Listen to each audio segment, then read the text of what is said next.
नमस्कार साथियों, मंडई में हूं मैं इस वक्त और भारतीय सेना ने जो अपना शौर्य गाथा दिखाते हुए आतंकवादियों से बदला लेने के लिए ऑपरेशन सिंदूर चलाया था और पाकिस्तान में घुस करके पाकिस्तानी आतंकी ठिकानों को नष्ट किया था, उसकी शौर्य गाथा बताने के लिए भाजपा के द्वारा और जनता के द्वारा मिल करके जगह जगह पर देश भर में तिरंगा रैली का आयोजन किया जा रहा है, तिरंगा यात्रा का आयोजन किया जा रहा है। और इस वक्त मैं मंडई में हूं जहां पर तिरंगा यात्रा निकाली गई है और पीछे एक विशाल रैली आयोजित है। इसका मकसद ये है कि आम जनता को बताया जाए कि किस प्रकार से भारत ने पाकिस्तान से आतंकवादियों को मार करके अपना बदला पूरा किया। आपको पता होगा पहलगाम में आतंकी हमला हुआ और हमारे निर्दोष 28 लोगों को जो है आतंकवादियों ने मार दिया। उसके पश्चात पूरे देश में जनता में जो है एक उबाल थी कि इसका बदला जो है पाकिस्तान से लिया जाना चाहिए, आतंकवादियों से लिया जाना चाहिए। तब से लेकर के इस जोश जुनून को कायम रखते हुए भारत सरकार ने प्रधानमंत्री नरेंद्र मोदी के नेतृत्व में एक बड़ा डिसीजन लिया ऑपरेशन सिंदूर चलाने का और इंडियन आर्मी ने इसे बखूबी निभाया और पाकिस्तान में घुस करके आतंकी ठिकानों को नष्ट किया। और इस कार्रवाई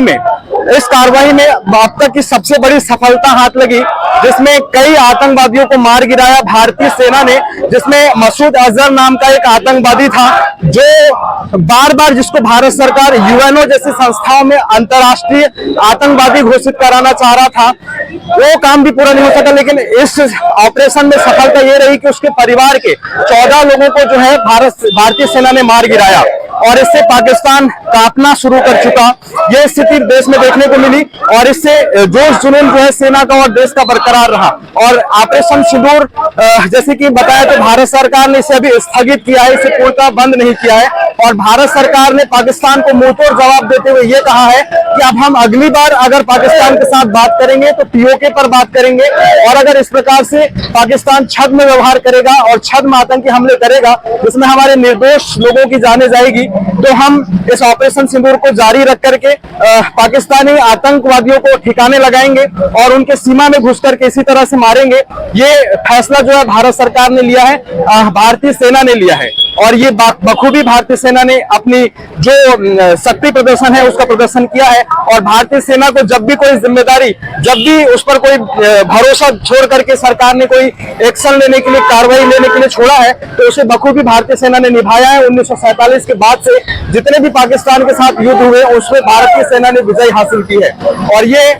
तिरंगा यात्रा उसी की एक शौर्य गाथा के तहत यहाँ पर दिखाई जा रही है। और ये सारे पदाधिकारी और जनता, इस क्षेत्र के लोग मिल करके इस तिरंगा यात्रा का आयोजन कर रहे हैं और इस चारों तरफ यहाँ पर लोग जो है तिरंगा यात्रा को देखने के लिए भी आए हुए हैं। ये आप इस प्रकार से देख सकते हैं, ये तिरंगा यात्रा का यहाँ पर कार्यक्रम है।